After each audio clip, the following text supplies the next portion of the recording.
Should Halloween be celebrated? This is an age-old question that needs to be answered.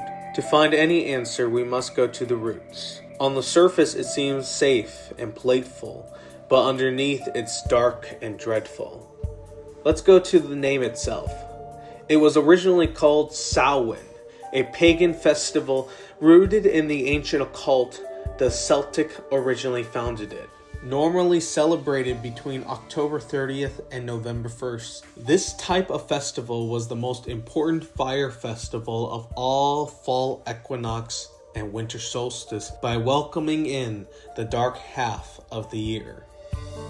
This celebration included incantation unto the sun god Lugh by carrying flames of fire around bonfires to protect families from fairies and witches.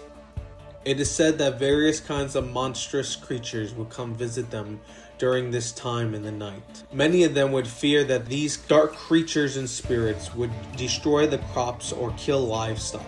So costumes are worn to hide the living from these deities and possibly scare them off, so that they would not be tricked but be treated. Trick or treat.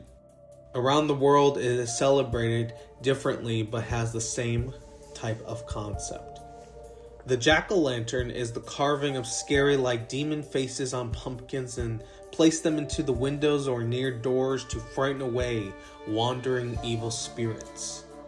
The festival is a deep spiritual tradition and is a story that connects itself to the other festivals like Christmas, Mardi Gras, and Easter. Many might argue that this has nothing to do with the Day of the Dead. In fact, it has everything to do with the Day of the Martyred Saints of God. Interestingly, death still is involved with this holiday. In the 8th century, All Hallows Day was a Christian alternative to Samhain.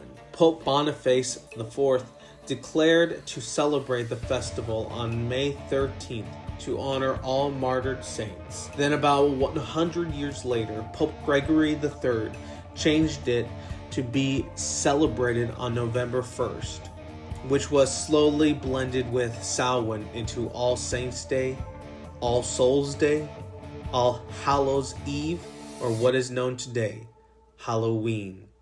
And it has carried the traditional pagan practices along with it. By the 19th century, America adopted this practice by Irish immigrants, and today it has morphed into the second consumer spending holiday in America.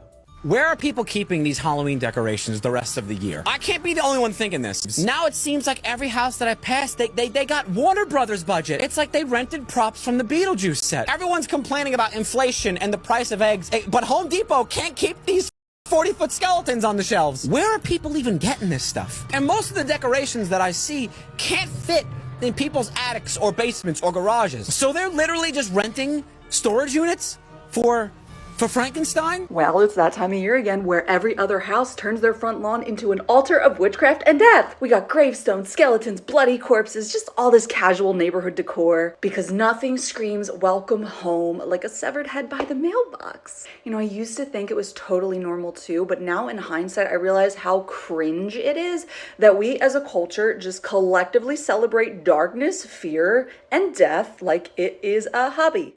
Yahweh, the God of light, has made it plain in Scripture to become different from among the world. Lord doth put a difference between the Egyptians and Israel. Exodus 11:17. Egypt was the known world to Israel, and Yahweh wanted his children to know, not to know nor act like them, but be ye separate. But can't we redeem it for the Lord? Draw a picture of Jesus or the cross and the pumpkin. Every day belongs to the Lord. He created them all. Ironically, Yahweh claimed only one day out of 7, the holy Sabbath day. You can't reclaim what was never yours to begin with. Yahweh never created Samhain or Halloween. What about getting people saved on Halloween? No man can come to me except the Father which has sent me draws him. John 6:44. As true Bible believers, we are to be the light and not partake in any works of darkness. During these evil days of darkness that is now playing upon our earth, let me leave you with these scriptures. Woe unto them that call evil good and good evil, that put darkness for light and light for darkness, that put bitter for sweet and sweet for bitter. Isaiah 5:20. There should not be found among you any of that maketh his son or his daughter to pass through the fire, and that usheth divination, or an observer of times, an enchanter, or a witch, or a charmer, or a counselor with familiar spirits, or a wizard, or a necromancer. For all that do these things are an abomination unto the Lord, and because of these abominations the Lord thy God doth draw them out from before thee. Deuteronomy 18:10-12. Gino from ABBA'S Child. Thank you for watching.